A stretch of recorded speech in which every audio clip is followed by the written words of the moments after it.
ओम नमः शिवाय। हर हर महादेव भक्तों, आज हम आपको एक कंजूस सेठ और भगवान शिव की कहानी सुनाते हैं।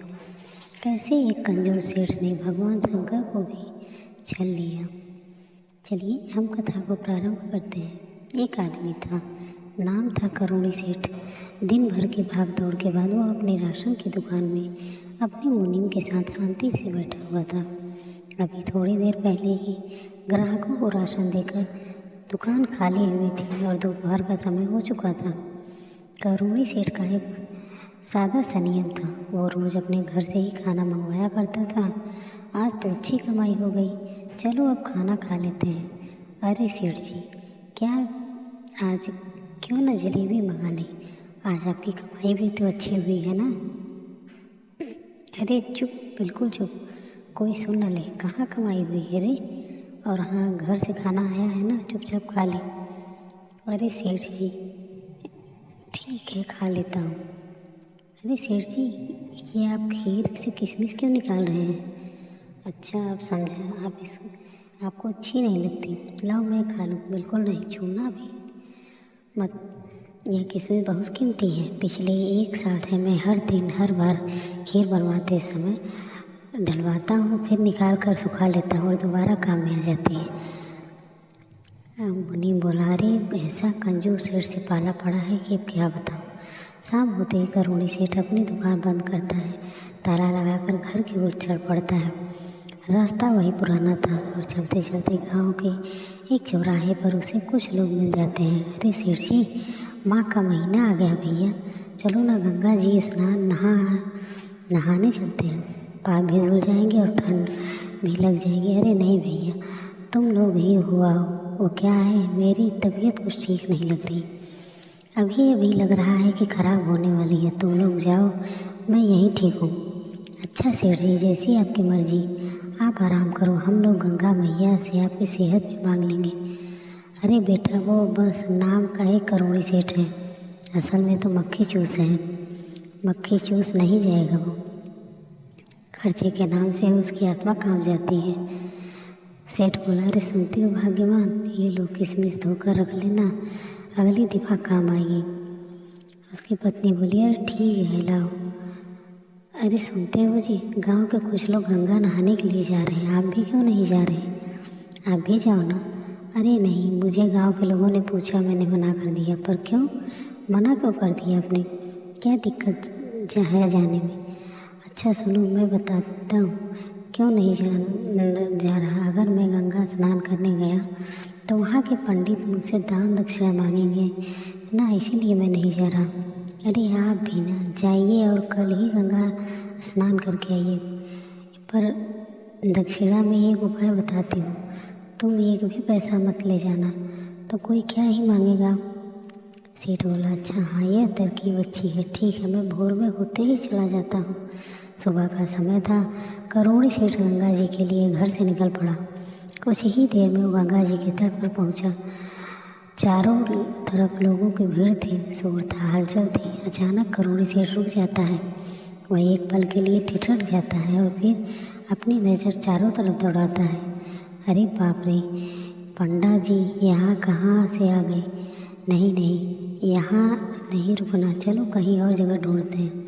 तभी सेठ की नज़र एक ऐसी जगह पर पड़ी जहाँ सन्नाटा था और चलते चलते वो अनजाने में शमशान घाट की ओर पहुँच गया। अरे वाह, इस शमशान घाट की खाली जगह से अच्छी जगह और क्या होगी? और तो और यहाँ कोई यजमान भी नहीं। जल्दी से नहा लेता हूँ, चुपचाप निकल जाता हूँ। उधर ऊपर से भगवान शिव और माता पार्वती कंजूस सेठ की कंजूसी देखकर मुस्कुरा रहे थे। स्वामी, यह सेठ तो दान के नाम से ही पीछे हट जाता है। इतनी कंजूसी मैंने आज तक नहीं देखी। देवी, अगर कंजूसी की तो कोई प्रतियोगिता होती तो वह सेठ पहला पुरस्कार ले जाता। स्वामी, लगता है अगर गंगा मैया भी से दक्षिणा मांग लेती तो यह नहाए बिना ही घर भाग जाता। देवी, अब तो मुझे डर है, कहीं यह सेठ सांस भी गिनकर ना लेने लगे। अब देखना देवी, हम क्या करते हैं। परंतु स्वामी, आप क्या करने वाले हैं? शिव जी बोले, अब बस देवी, आप देखती जाइए। अरे चलो नहा लिया, आप जल्दी से निकल चलते हैं, कहीं कोई आ गया तो कुछ देना पड़ जाएगा। सेठ बोला, तो यह कहाँ से आ गया? हे राम, अब क्या होगा? राम राम भैया, आओ हमारे पास तिलक तो लगवा लो और हमारी दक्षिणा भी देते जाओ। सेठ बोला, अरे मैं तो पैसे से बचने के लिए इसी घाट पर आया था, यहाँ भैया कैसे आ गया? अरे हाँ पंडित जी, राम राम। अच्छा यह बताइए कैसी दक्षिणा की बात कर रहे हैं? हम तो यहाँ शमशान घाट में स्नान करने आए हैं। शिव जी बोले, मैं भी शमशान घाट का वासी हूँ। मतलब? वो तुम्हें समझ में नहीं आएगा। अब जल्दी से मेरे दक्षिणा दो। अच्छा ऐसा करो, मेरे हिसाब के लिख लो, हम पैसा लेकर नहीं आए हैं। जब हमारे गांव में फेरी लगाने आओ तो 10 पैसे ले लेना। शंकर जी बोले, ठीक है। अरे आज तो बच गया। हे राम, मेरे जैसा बुद्धिमान कोई नहीं होगा। ना गांव का नाम बताया, ना अपना नाम। अब कैसे आएगा दक्षिणा लेने? कुछ ही दिन बाद, अरे मुनीब हिसाब ठीक से कर रहा है ना? एक पैसे का भी हिसाब गलत मत देना। और हाँ, आज ब्याज का हिसाब लेने चलना है। तभी बाहर से एक साधु की आवाज़ आती है, अलख निरंजन भिक्षाम देहि। अरे बाप रे, यह पंडा यहाँ कहाँ से आ गया? अरे अब क्या करूँ मैं? हे राम, अरे तुम दोनों ध्यान से सुनो, अगर अंदर आओ जल्दी। तुम दोनों उस पंडित से कह देना मैं कहीं बाहर गया हूँ, वो दक्षिणा लेने आया है। पता नहीं कहाँ कहाँ से आ जाते हैं। लेकिन सेठ जी, अगर वो अंदर आ गया तो क्या होगा? अरे सुनो, तुम कह देना कि मैं मर गया। करोड़ी सेठ मर गया, अभी अभी मरा है। बिल्कुल अभी, लेकिन यह क्यों झूठ बोलना? अरे बस तुम लोग रोने का नाटक करना और कुछ भी हो जाए सच मत बोलना। अलख निरंजन, अरे सुनो बालिके, हमारे उस सेठ से दक्षिणा लेनी है जरा। मुनीम बोले, अरे मेरा सेठ तो मर गया। हे भगवान, ये क्या हो गया? हे विधाता, हे भगवान, मेरा एक ही आदमी था। वो हाय दैया रे, वो भी मुझसे रूठ के चला गया। हाय दैया रे, अब तो मैं किशमिश रखी रह जाएगी दैया रे। अरे पंडा जी, वो सेठ तो अभी अभी मर गया, पता नहीं कैसे, लेकिन मर गया। ऐसे अच्छा ही हुआ, बहुत कंजूस था, मुझे समय पर तनख्वाह नहीं देता था। अरे रे, बहुत बुरा हुआ। हम तुम्हारे दुख समझ सकते हैं, लेकिन होने को कौन टाल सकता है।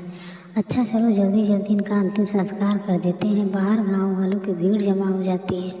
सेठ की अर्थी पर लिटाया जाता है। घर वाले रोने का नाटक करने रहे होते हैं और सेठ अंदर ही अंदर डर रहा होता है। लेकिन सेठ की कंजूसी देखो, अब भी हिल नहीं रहा। राम नाम सत्य है, राम नाम सत्य है। थोड़ी देर में सेठ को लेकर शमशान घाट पे पहुंच जाते हैं। अच्छा आप जल्दी करो, एक आदमी आग लगाने ही वाला होता है, तभी अचानक सेठ खड़ा हो जाता है। अरे जल्दी पकड़ो, वह जिंदा नहीं है, आत्मा है, उसे पकड़ कर ले आओ जल्दी। गांव वाले उसे पकड़ कर वापस लाते हैं और फिर लटाने लगते हैं। तभी साधु जोर जोर से हंसने लगता है। सेठ बोला, अरे आखिर तुम हो कौन और क्यों मेरे पीछे पड़े हो? मुझे माफ़ कर दो, मैंने कुछ नहीं किया, कसम से। शिव जी बोले, अच्छा ठीक है, छोड़ देता हूँ, आओ हमारे साथ चलो, हम तुम्हें बता ही देते हैं कि हम कौन हैं। साधु अपने असली रूप में आ जाते हैं, वो स्वयं भगवान शिव होते हैं। हम आज तक भांग धतूरा से ही प्रसन्न होते थे, मगर आज तुम्हारी कंजूसी से हमारा दिल जीत लिया। अरे सेठ, मैं तुम्हारी कंजूसी से बहुत प्रसन्न हुआ हूँ। तुम्हारे जैसा कंजूस पूरे संसार में नहीं दिखा। बताओ मुझसे क्या वरदान मांगते हो? पहले आप हमें विश्वास दिलाइए, बाद में पलटेंगे तो नहीं? अच्छा ठीक है, मैं वचन देता हूँ, मैं नहीं पलटूंगा। फिर तो वो जो आपके दक्षिणा के 10 पैसे थे ना, वो माफ़ कर दीजिए। शंकर जी बोले, तथास्तु, कल्याण हो। आज की कथा यहीं पे समाप्त होती है। ओम नमः शिवाय।